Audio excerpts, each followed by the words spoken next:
And I don't know what's going on with my projector right there, but okay. I placed up on the e-learning site, not Facebook. I put up the book that I'm going to be lecturing out of, along with the 10 chapters. We probably won't get through all 10 chapters. That there. I've already covered chapter 1. Today's lecture, and I'm probably going to try to meet in this room most of the time from now on, simply because this room's got MATLAB in it. That there. So you should be able to find MATLAB on your computers here. And I know it's in this room because I came in here and tested a bunch of robotic boards using MATLAB not too long ago. Anywhere if I can find MATLAB on my computer. There it is. Before I get into MATLAB, I wanted to just talk a little bit about this program called Octave. And I placed Octave, a link to it on Facebook. Octave is a shareware version of MATLAB. I talked about it before, but I was having trouble with it. Version 4.03 seems to be working fairly good. I tested it there, but all the commands that we did last time, and you can follow me in MATLAB here, where I can say x is equal to 8 divided by 5. It does that there. Y is equal to 3 times 12, for example, right there. It shows my workspace over here. Here it shows the MATLAB. Open, set its current directory right there. So there's my file browser. It's there. My workspace is there. Here's my command history. Now this one's a little bit different because I can go back to the command history and I just double click on a command there. I don't have to hit the up arrow, but the up arrow does work here as well, right there. So in other words, I can say x is equal to bracket 0 colon 0.01 colon 10 right there. Y is equal to 5 times the sine of x right there. Plot xy right there.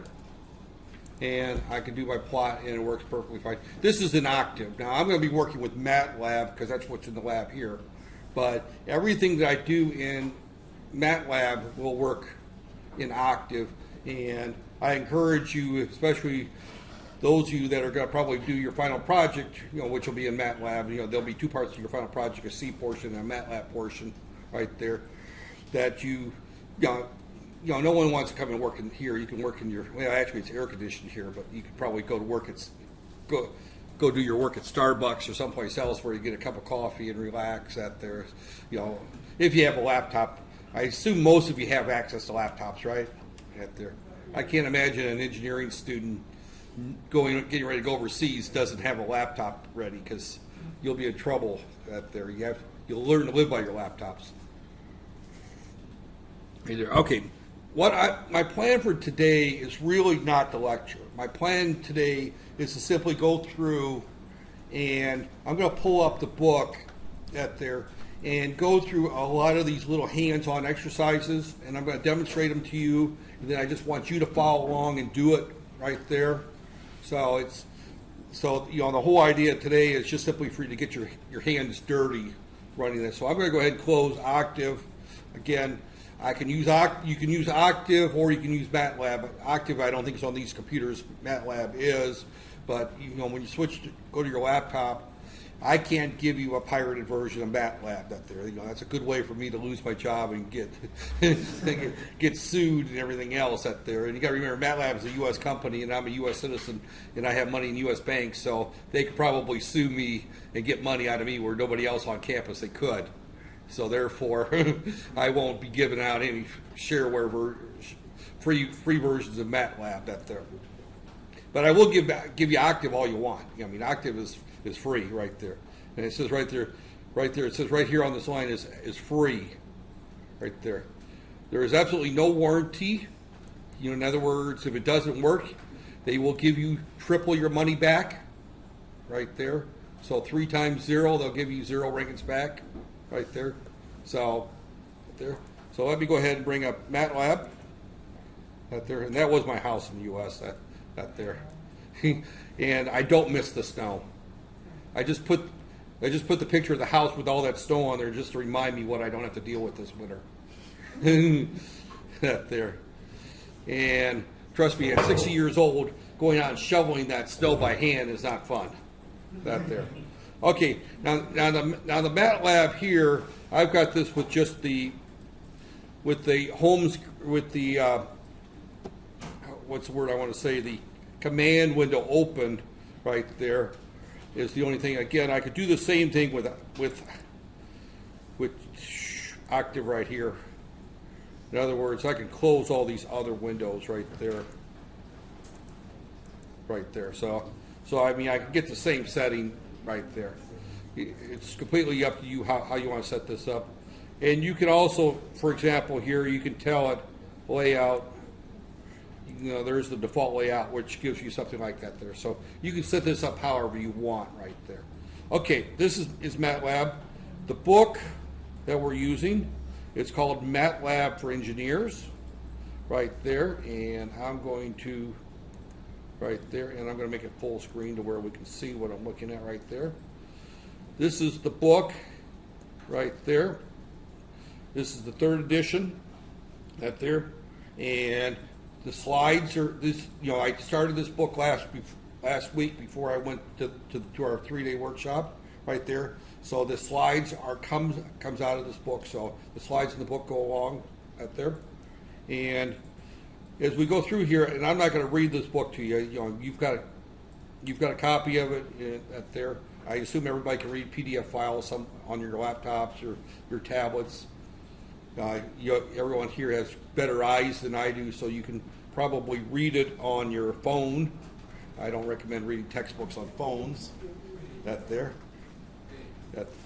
But again, this is the book, and the first chapter is what I went through up there. And chapter 1 is just an overview, and I'm not going to go through the full chapter, but we've kind of gone through the first part of this chapter.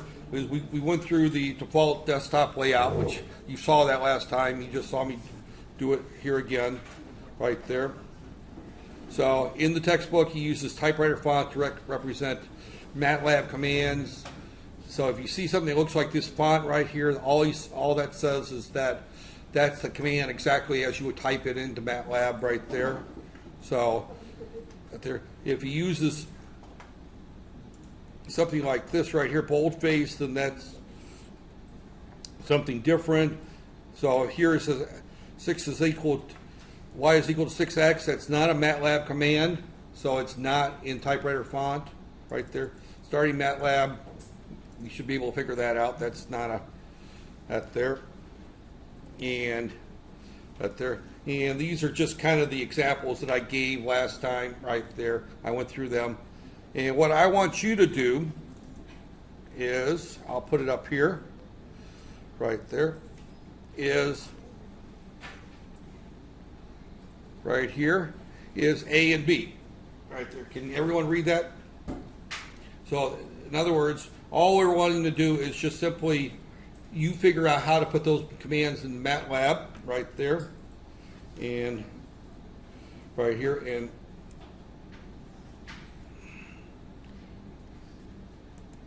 right here, I'm going to put this on right there.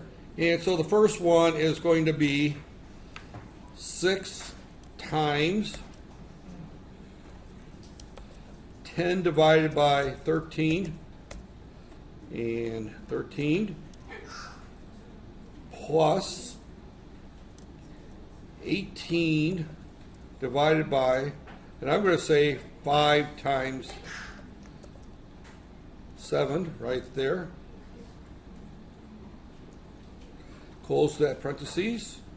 Now notice when I close parentheses, it shows which one it's pairing up with right there. Plus 5 times 9 squared. right there. Now I did put the last one in parentheses because exponentials are done first, but I could easily put this on right there. Right. Hmm? 7 year. Oh, okay. That there. Yeah, okay. That's what I get for talking the same time as I'm trying to type. That there. So, and obviously I don't text and drive either.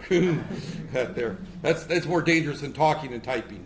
Right there. And then I just hit enter, and the answer is 410 0.129, and that is the answer shown right there. So again, the whole idea is to give you some practice typing to put this in right there. So right there, and then just repeat the same thing for the bottom one. The bottom one I'm not going to do. I'll let you do the bottom one right there. So got there.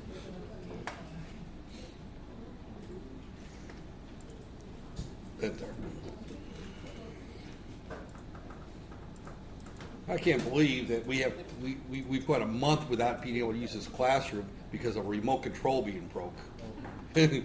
I thought the projector was bad out there, but the remote control is the only problem out there. And it takes them a month. It might take a month in Malaysia to go to the supplier or the Sony dealer to order a remote and get it up there. I'm kind of used to things operating a little different. Where if that's a problem, someone just runs down to Best Buy and buys the remote and submits a receipt for it, and we have the next day, actually that afternoon.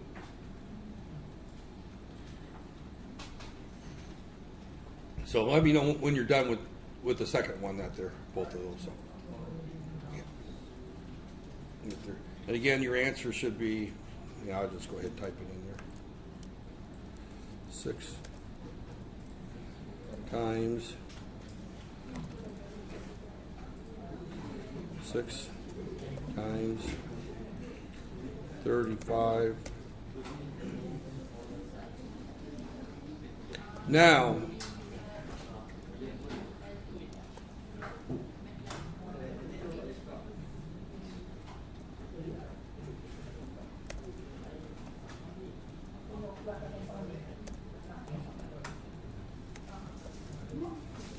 so I just went ahead and put it up there so you can see that there. And we're just going to go through this chapter and just do all these out there, just to give you a little practice out there.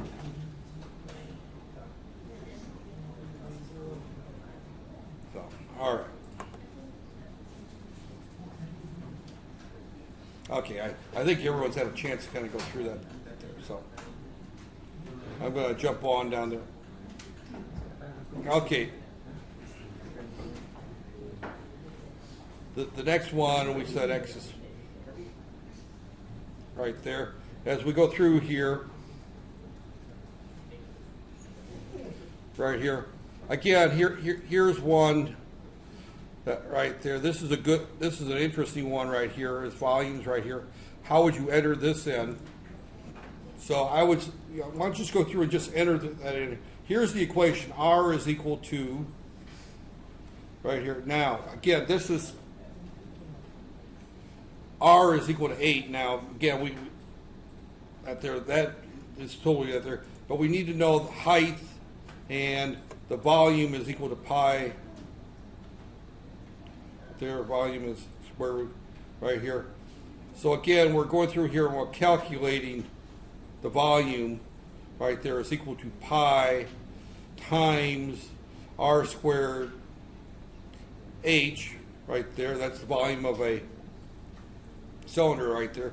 3 pi r squared is the, or excuse me, pi r squared is the area, and then the volume is the area times the height right there.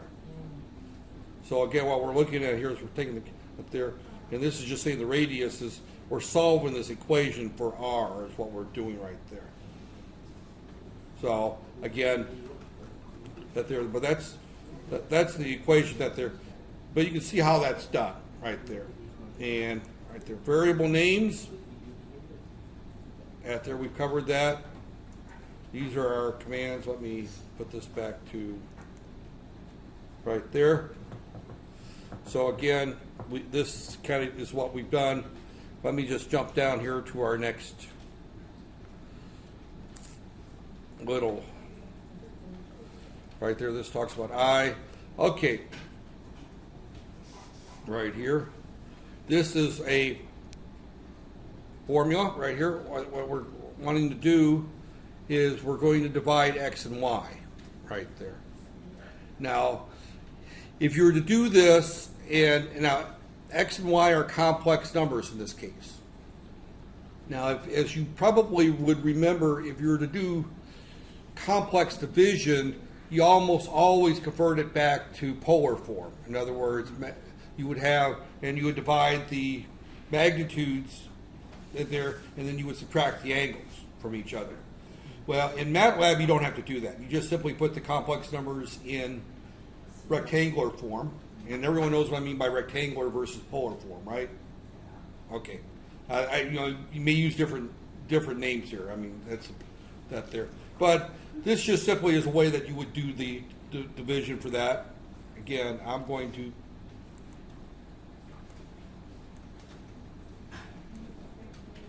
right there, and I'm just going to put them both on there. And again, we would just say X is equal to minus 5 plus 9i, right there. Y is equal to 6 minus 2i, right there. X plus y, right there. X times y, that there. See what else is that there? X divided by y, right there. X minus y. So in other words, we could do all of our complex, just right there. So that there.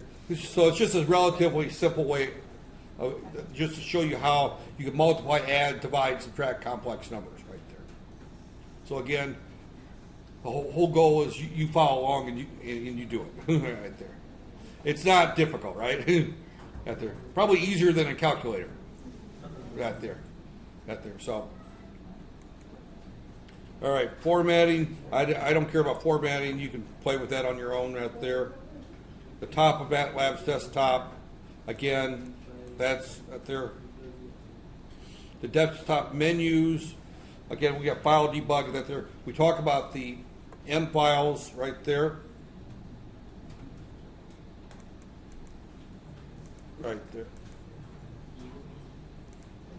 Right there. So again, right there. And again, I'm not going through that. Now arrays. This is the one that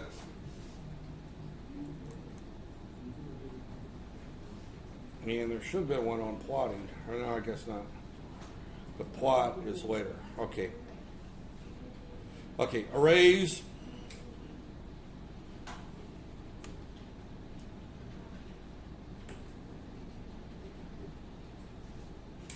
Got there. Okay. So again, here you're going to input the command cosine. How many elements are in the array? Cosine. I mean, that's a kind of an interesting one that there. The second one is fairly straightforward right there. So again, keep in mind that that's backwards, because as you look at your roots, you start off with the highest order first.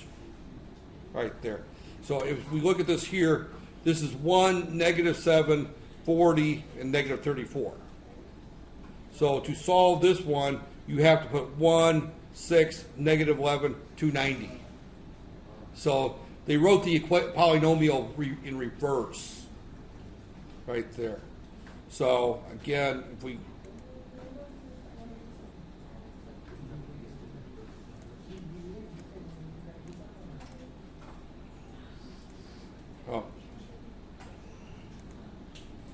I'm trying to get this to where right there. The first one, I don't even understand that question. Use MATLAB to determine how many elements in the array. Cosine 0, okay, first off, cosine 0 is 90, right there, so that there, and 0.2, so it's going to go actually pi divided by 2, there. And there, normally you would not put it in, normally you don't use cosine and log 10 for your array element ends right there. So what he's saying right there is we bring up MATLAB right there.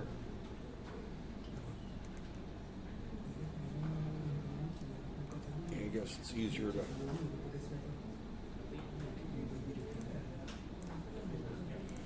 Right there.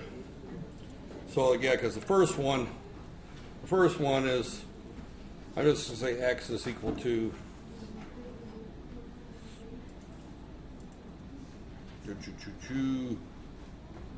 cosine 0 colon 0.02 colon log 10 right there of 0 of 100.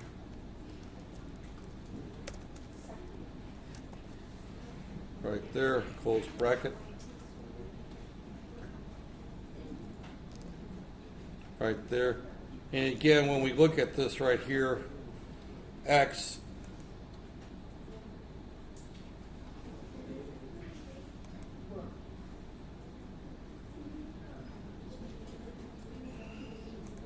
right there, so if I put x down, it goes through 50, it goes up to 51 right there.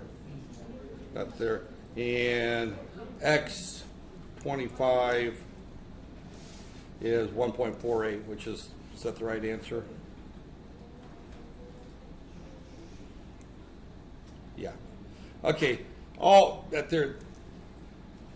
I would. Oh, get back over here.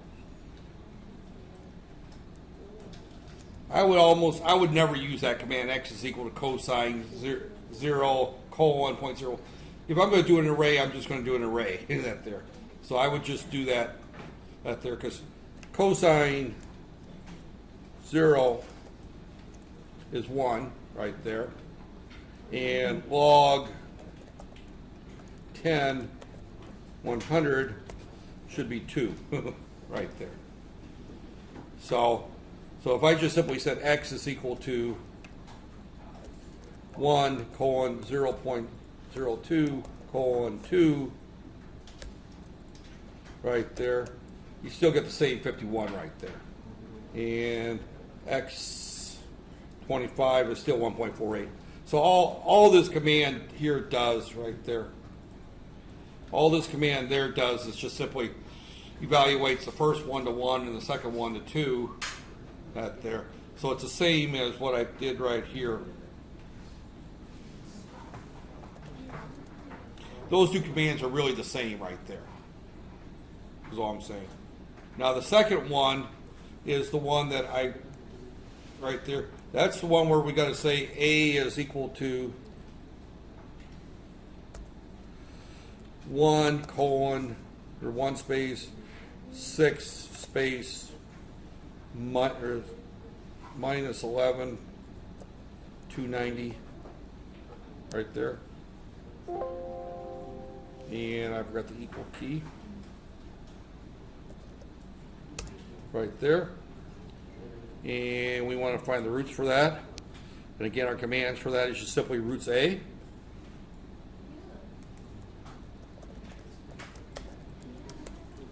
And there's our roots. Negative 10, and then 2 plus minus 5. I. So again, the idea is you're supposed to go through, you should go through and see that's how we got there.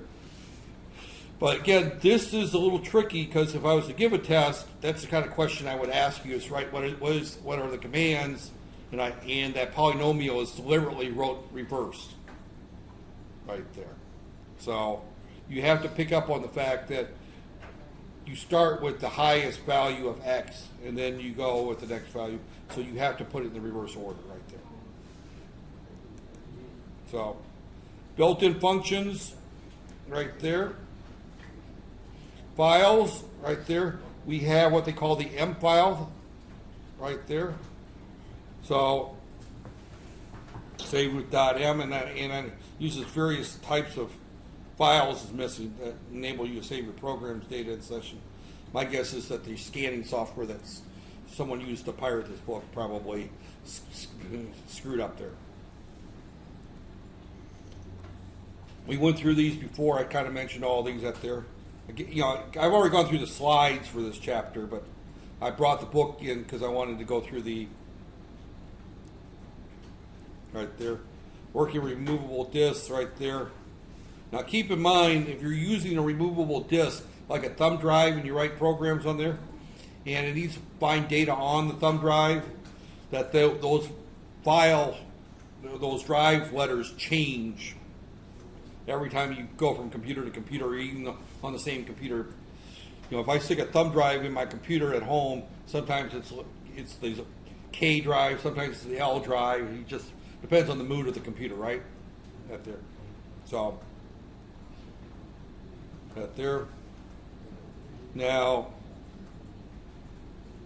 we talked about plotting. All right, now plotting, we did the very simple one right here. So here's an example, a different example right here. Right here. So we're going to say X is equal to, and my X key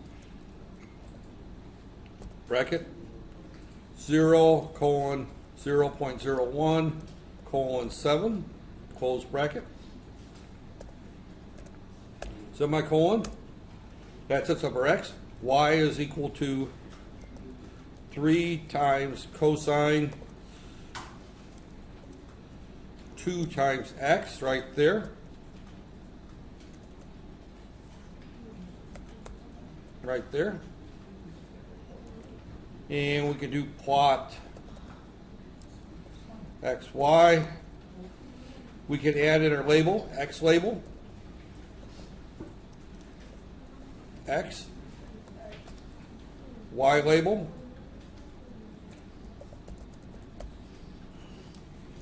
Y. Right there. And it tells me I forgot to put the apostrophe on.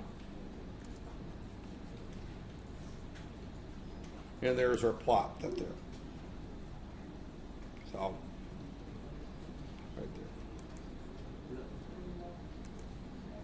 So, that there. And that there. Their plot's a little bit different because the sheet, because mine's shown on half the screen, different resolution. But if you look at the plot again, it's the same. It's the same.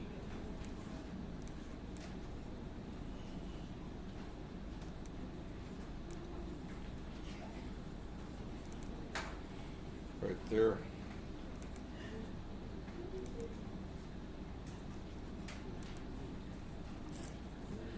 And trying to get this thing to. All right. Yeah, there. So it's, if you look at the plot right there, you can see that it starts with 1 and it goes and ends back here at 0 right there. So we're not quite 0. So it's the same plot. It shows 2 peaks right there. It's just this one, since I can do this here to make it look the same right there. So I can resize it easy enough. So, okay. Right there. Another useful, our title, G-text. I don't use G-text very often. I'm going to try the G-text right there. But so here we're going to be basically, I'm just going to copy this right here. Right there. I'm going to just go through here. And I'm just going to say X is equal to And he doesn't put the brackets there. He just says 0, 0.01, 5, semicolon. I guess you don't need the brackets. For whatever reason, I've always put the brackets on there. Right there, y is equal to 2 times square root x. Right there. C is equal to 4 times sine 3 times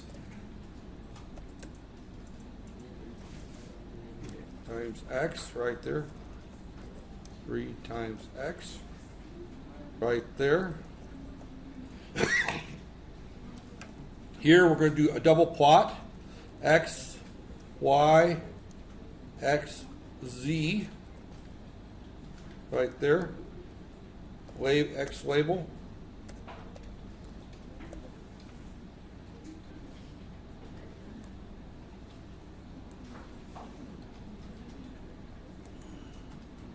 X label X, G text Z, and G text Y, or I guess it's Y and Z.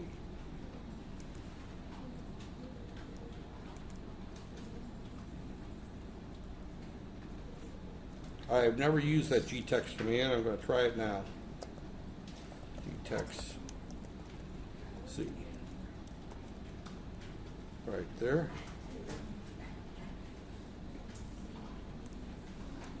Oh, okay.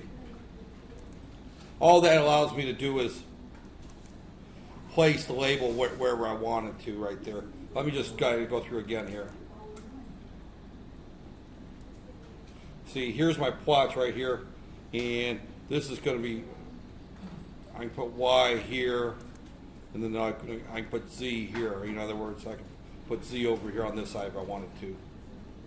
Right there. So, again, we're looking at two different plots right there. The first one, and I don't know what color which one it is. The first one looks like it's x is equal to 2 times the square root. So the blue one is the first one, the square root of 2 of x right there. And then the second one is the sine function right there.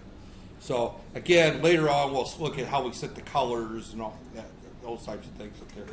But that G text, now I know why I don't use it. To me, it doesn't look very useful. But it allows you to place anywhere on the graph what you wanted right there. So in other words, if I, so the first one right here is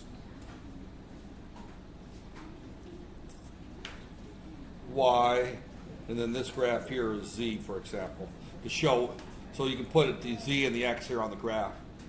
And remember, the idea is you're going to take this graph and you're going to put it into a Word document or something right there. Right there. But again, I've never used that G-text. That's the first time I've ever seen that command. Right there, and again, I can see why most books leave it out. It's not very useful right there, but once you place them, you can't replace them right there. So it's a one-time placement right there. And when you put them up there, you have to realize that the first one's going to be X, the second one's going to be Y right there. So has everyone had a chance to play with this? The only thing that I'm really concerned about this one is I don't care about the G text. That there is that the fact is that we could do multiple plots on the same window, right there. Where what's important to me is this plot X, Y, and XZ. Now you can get into trouble if you have multiple X's. And if you're going to do multiple plots, you're normally just going to use X for both plots right there. So, all right, I'm going to jump back through the book. The goal is to get through chapter 1 right there, and all the self-exercises right there. This really wasn't a self-exercise, but it's right there. And then another thing you could do then is you can add the grid right there. So if I just go back here and if I just use the word grid, shut that off right there. If I just stick the word grid at the end of here, it just, yeah, this one didn't do a grid. Oh, it's waiting for me to put the, there, it does the G text first, then puts the grid up. Right there. So you can see it throws a grid pattern up there. And later on we'll see that we have more control over our grids right there. We can, up there. Here we're just going to go 1, 2, 3, 4, 5 right there. So again, up there. G input enables to get endpoints from a plot returns. I'm not going to go through the G input that there. That's kind of a, that there. All right. Here's your next two assignments right there, and I'm just going to shut up and let you do them. Plot the function, and I'm just going to, right there. So again, you've got, here's your function, s is equal to 2 times the sine of 3t plus 2 plus the square root of 5 times t plus 1 between 0 and 5 seconds, right there. So put a title on the plot, right there. I didn't give you the command for title, but it was covered in the slides up there. And label the axes S and T, right there. And the command for title is title, right there. So that shouldn't be very difficult, right? And you can just title it whatever you want, my graph or whatever, just that there. But you know, again, the whole idea is just to give you some more practice that there. Now the second one, of course, is a little bit more detailed right there. And remember, the second one is a dual plot between X and Y and X and Z. Or X and Z. If I say Z, you know what I mean, right? You've watched enough American TV to know that X or Z equals Z. Yeah, Z and, you know, the Americans had to take the English language and completely revise it over 250 years, right? That there. Actually, a lot of the people in our English department were explaining that the original English that the British used to speak was more like American English, and then over the time, the British tried to sound classier, and they kept making their language a little bit more, you know, pronounced and grand instead of the easygoing that there. And if you listen to a lot of the Scottish and Irish slang, and you go to the American Southeast, you know, Alabama, Kentucky, West Virginia, you know, North Carolina, and those areas, you'll hear a lot of the similar out there. And that's because a lot of the Scot-Irish ended up in Kentucky and West Virginia, including my grandparents out there. My family from my mother's side were full-blown hillbillies. And you probably don't understand the term hillbilly, but rednecks and that there. I mean, they, you know, the moonshiners. They made their own homemade whiskey in the stills and lived up in the woods and on the side of the mountain. That there.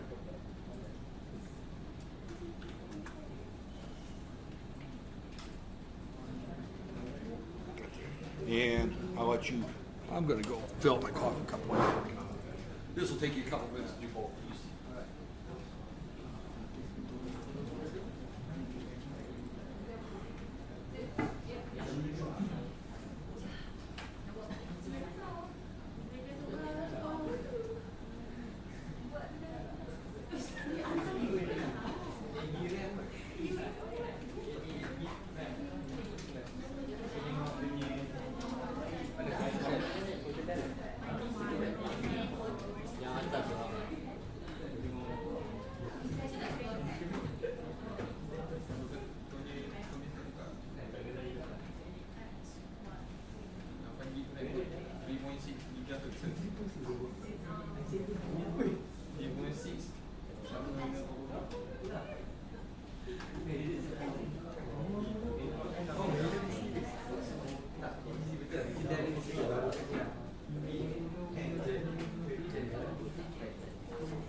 Andrew, I'm going to go through and add these into the slides for chapter 2 for tomorrow. And actually, I don't know how I have time.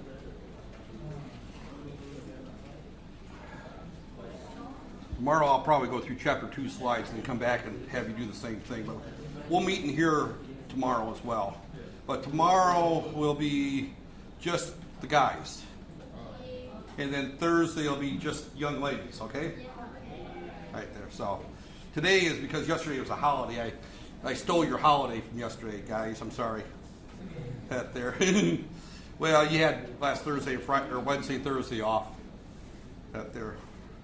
Actually, last Wednesday, Thursday, Friday. That there. Now remember, next Monday and Tuesday we won't have class either.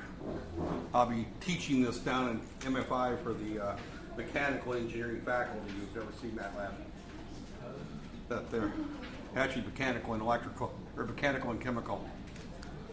So I get to do a faculty workshop. I don't know. I became the department expert on MATLAB simply because I got assigned this class to teach. And yeah, I've used MATLAB before, but I'll be honest, I'm not a pure expert. I've known pure experts in MATLAB, and they can make it sing. I can make it work, but I can't, that there. It's a good program, though. I like it. That there.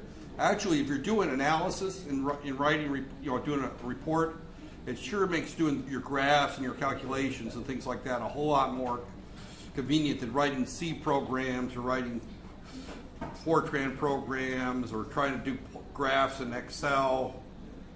Using MATLAB is a lot easier for that kind of stuff. But I don't use it for involved long programs. If I have to write a program, I grab a programming language up there. But up there. Okay.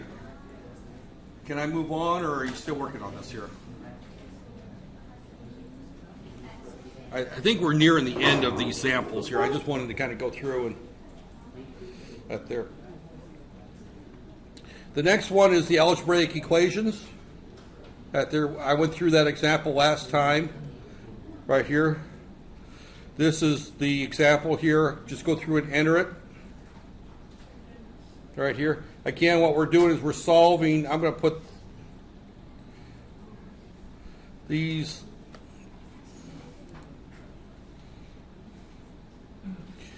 Here's our three equations.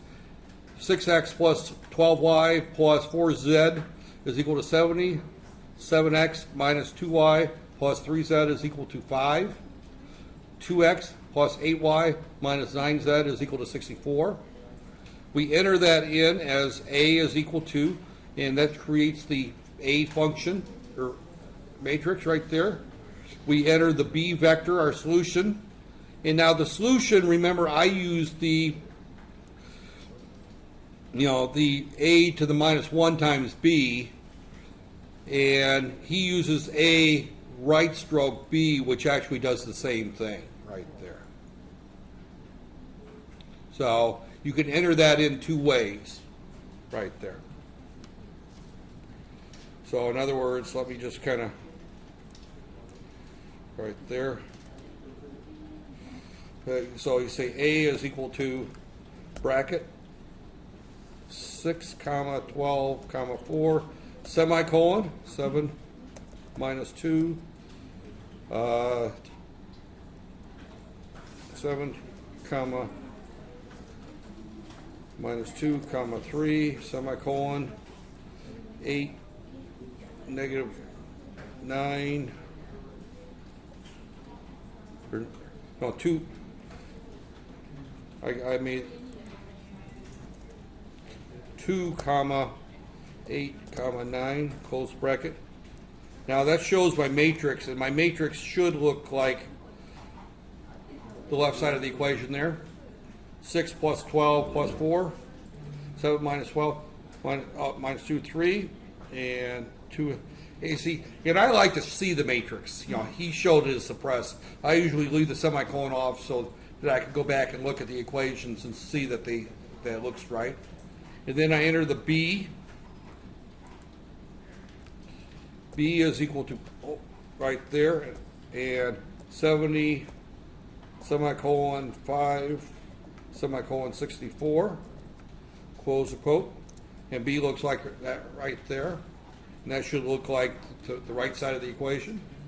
And I said that solution is equal to, and I say A raised to the minus 1 times B right there. And does that match his solution?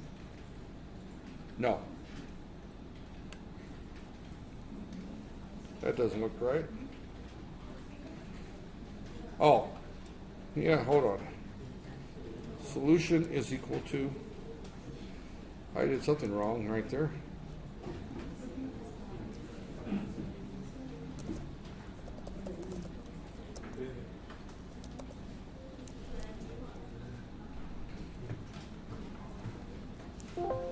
Oh, that definitely isn't right.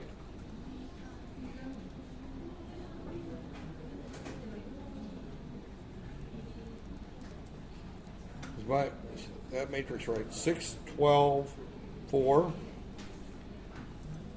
7 minus 2, 3, 2, 8, 9. That's right.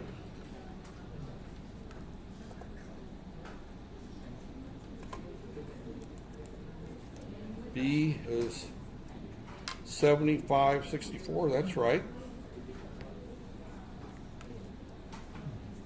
Solution.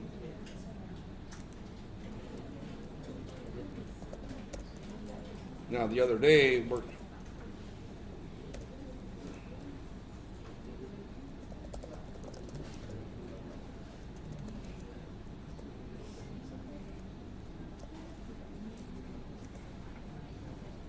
Equal A stroke B.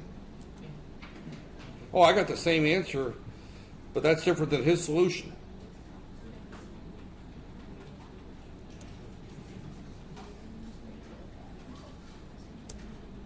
Yeah, I get the same answer both times, no matter how I put it in, but that's not the answer he's given me. So I think his solution's wrong. That there. That or my matrices is wrong.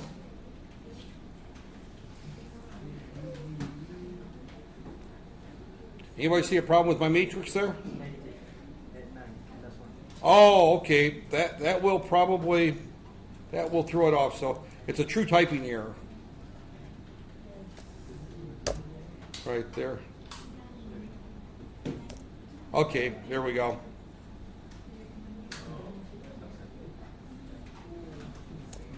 Okay, so all right. That there. That there. Yeah, you're up close. You can see that. For some reason, I'm sitting right here, and I didn't see that -9, but I knew it was something like that when I got the, because, you know, whether I put the command in A to the minus 1 times B or A backslash B, I should get the same solution. The reason I use A to the minus 1 is that is the linear algebra approach that you would normally use. You don't do that divide by, that matrix divide by typically that there, but that there. And I don't know what would happen if I did the solution was equal to B divided by A. Yeah, that one doesn't work. That there. You have to do the other one, that there. Because what that's telling it is to find the inverse of A, x is equal to 1 over a, which doesn't work. A raised to the minus 1 right there. That's the inverse of a right there. So solution is equal to x times b right there. So right there. So if you think in terms of linear algebra, x or a raised to the negative 1 is the way that you would approach it right there. And I'm sure that this is probably easier than any other way. Later on, we're going to be looking at AC circuits with complex numbers in doing our matrices, and you'll find that that's really nice for that. There, where we just put in inductors as the x of L plus jx of L. In capacitors, we put minus c or x of c, minus j x of c right there. And we just write our impedances in our loops, and we solve those very easy right there. Okay, did everyone get the right, is able to enter the matrices and get the right answers? 3, 5, negative 2? Right there. Okay. Right there. Now, this only works if there is a solution. If there is no, it's possible to have 3 sets of equations that have no solution. Right there. It's also possible to have 3 sets of solutions that have infinite solutions. Right there. Three sets of equations. This is assuming we have a situation where there's one and only one solution. Right there. So, right there. As electrical engineers, you're going to be looking at networks, and if you're looking at physical networks, you're always going to have one solution, right there. If you're a math geek, then right there. Again, here's another one for you to test right there. So I'll give you a few minutes to put that one in. Again, you watch me do it twice, you watch me do it wrong twice, and watch me do it right once. Right there.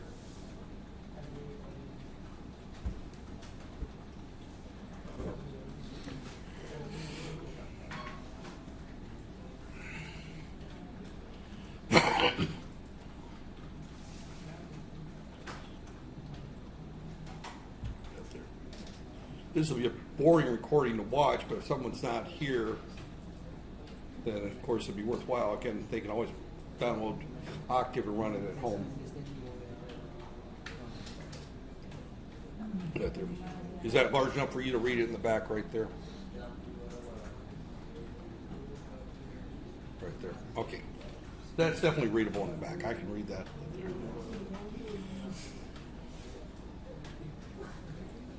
And he's not doing any examples with circuits here. He's just giving the equations and coming up with the solution right there.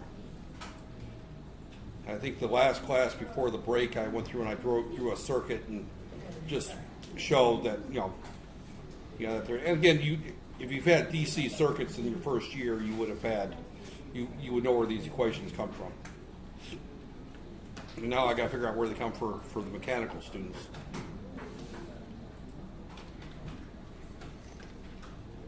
And I have no idea where they come from for chemical engineering. I know nothing about chemical engineering.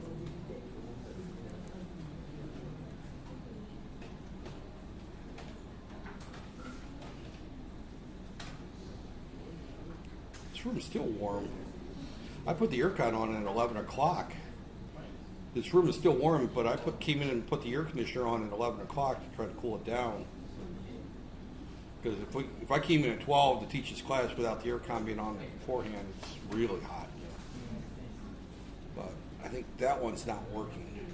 Only 2 out of 3 aircons in this room are working. See, tomorrow's class is 10 o'clock, right? Yeah, 10 o'clock. Yeah, what? 10:15, yeah. Okay. Because the ladies don't meet, or no, they meet. Because Monday is the real late class.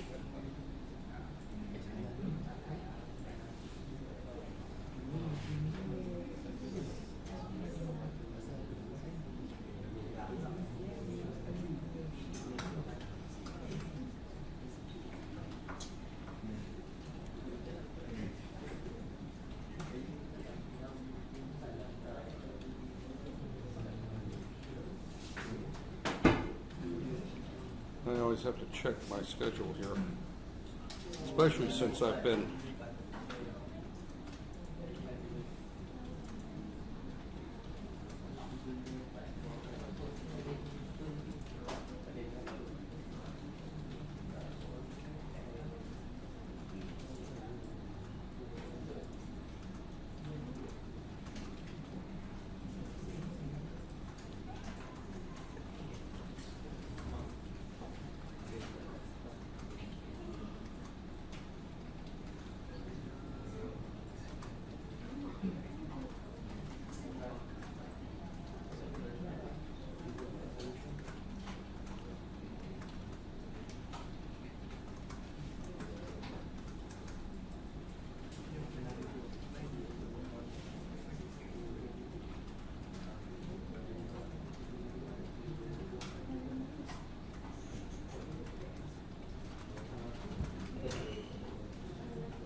I think the last example of script files right there.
Well, we meet tomorrow at 10:15, right? I can't remember what time I meet the ladies. I think it's 12 on Thursday.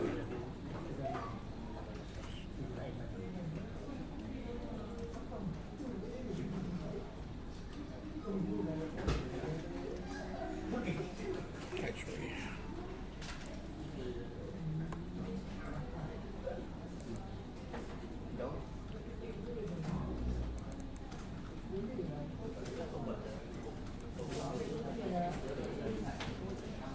Oh.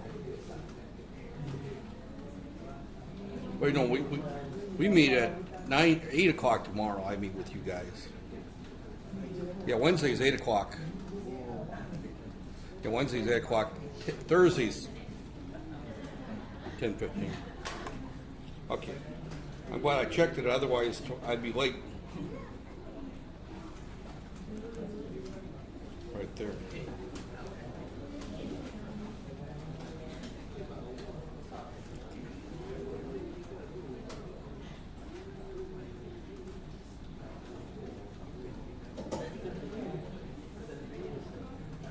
Okay, let me get your attention for one last thing here, right there, and I'm going to probably call it a day after this one here.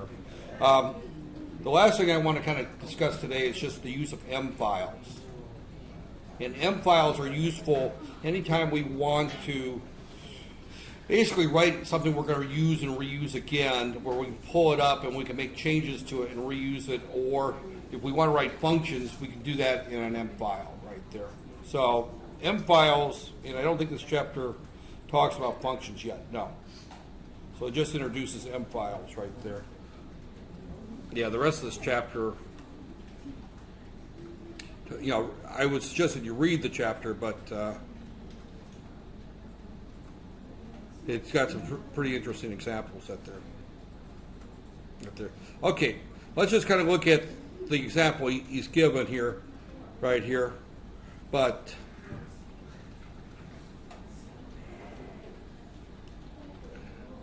an M file is a way of writing our code or writing our commands that we can save them for future use. Really, is the easiest thing to say.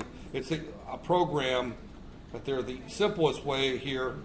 And again, I'm just going to, if we're going to create a new file, right there, and let me just bring this up full screen right here. First off, let's go through and let's set this here. Oh, set path right there. Right there. Okay, default.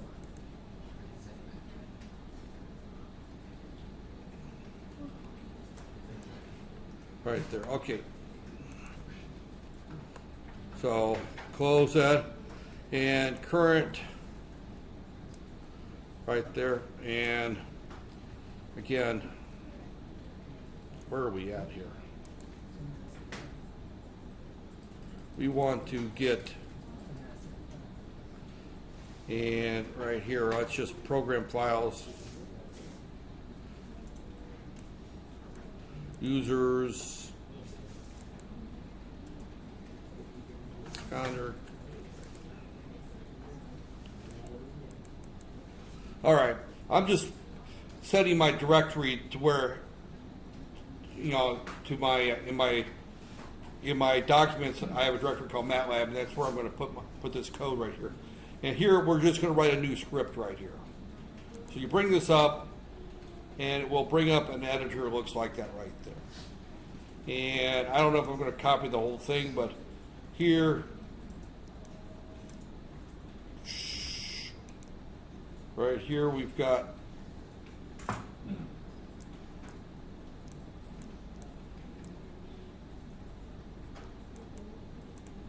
right there. Oh. What did I do there? I need to.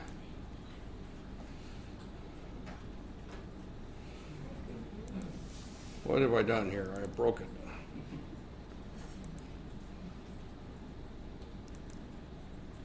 Let's get back to where we were at.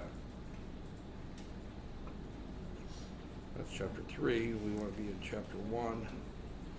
Right there, and I'm wasting more time. Okay, chapter 1. And it'd be easier if I can just cut and paste this. Right there.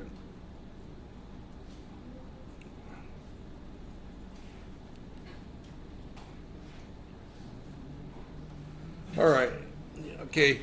This is something we've got here is t final time equals final time, t array of times, v velocity, g the acceleration. In our formula right here it says that script LE right there. Wait. Well, we'll just use A is equal to 4 pi r squared. All right, that's the area. The area surface of a sphere. So we're just going to write a script that's going to calculate that real quick right there. So I'm just going to put that over here and put MATLAB that there, and right here I just want the formula to where I can read it right there. So we're going to write that there, and we're just going to say percent sign. If I can find my percent sign on my keyboard, right there, oh, here it is. Percent sign shows me editor script to calculate the surface area of a sphere, right there. And then first off we say area is at there, right there. So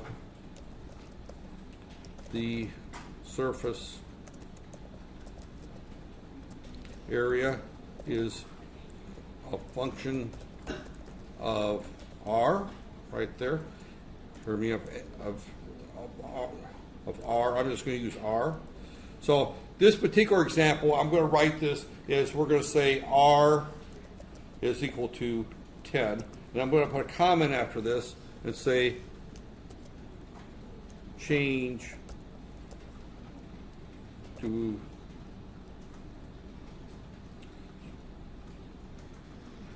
do a different sphere right there. Sphere right there. And I'm not spelling sphere. Is that right? That's got the P here. Right there. So R is equal to 10, and we just simply say A is equal to 4 times pi times R squared right there. R squared right there. And I'm just going to then, then I'm going to go ahead and I'm going to do save, and I'm just going to call it sphere. Right there. And I close it. So then anytime I want to run this, I would just type sphere.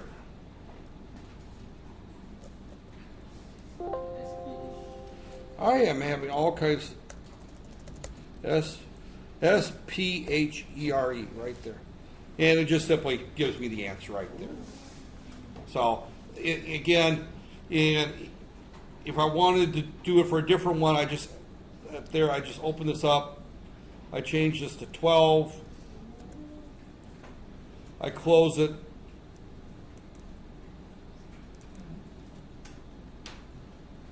And it does it for a different one. So the whole thing is, if it's a complex problem, and you just need to change a few variables, you put them at the top of your M file, and you make the changes right there.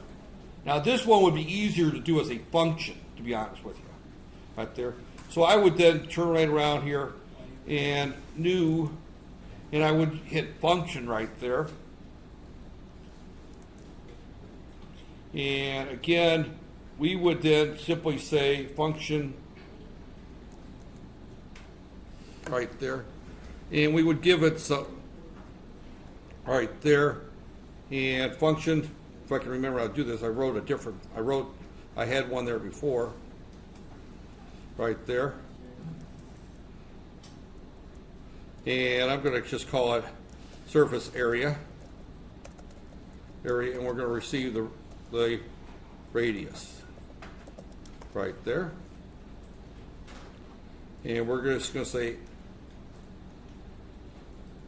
S, or we could just say returned. And what was that function? It was the 4 times pi times the radius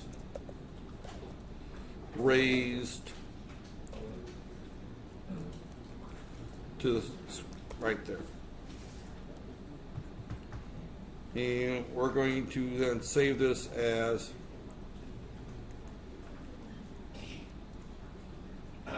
S area right there. So now we can say S area,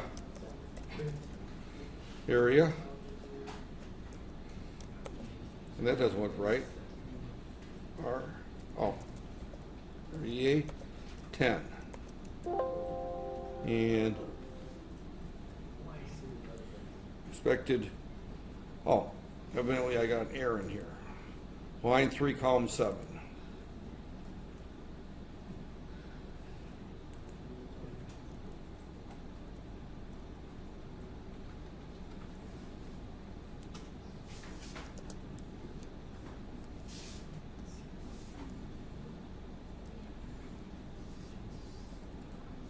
Actually, I think what I'm drawing a blank here.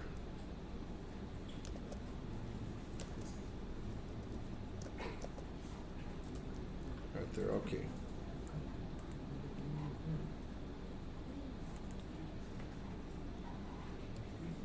Got there. See, again, all we're up there.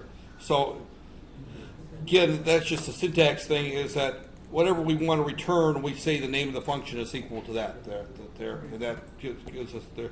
So again, that allows us to write our own functions in MATLAB to add to it. There. And again, we do these in M files right there. There are scripts that there, and you'll find that you can write M files to do almost anything that there, and they can be as powerful as C programs or Fortran programs or any other language. The only issue is that it's a compiled language, or not compiled language, it's an interpreted language, so it moves slower than if you write a C program, where that's converted to machine code and runs very fast. And you need to have MATLAB to run them right there. That's the biggest issue right there. Now, one little thing I'm going to do, and you can just go through it and do that there, is I'm going to close this, and I'm just going to go ahead and open up Octave right there, and again we can show file browser right there, and again we want to right there, and again I could do S area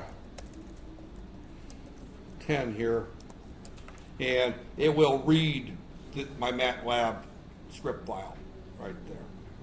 You know, just to show you that there. You know, I wrote the script in MATLAB, but I can run it in Octave right there, and I can also do Sphere right there. See, actually, I like the screen better in Octave because it doesn't show all those empty spaces. I almost prefer the look of the user interface in Octave than I do MATLAB right there. So again, that's all I have for you. What am I on my recording time? Oh, an hour and 15 minutes. That's my normal. So.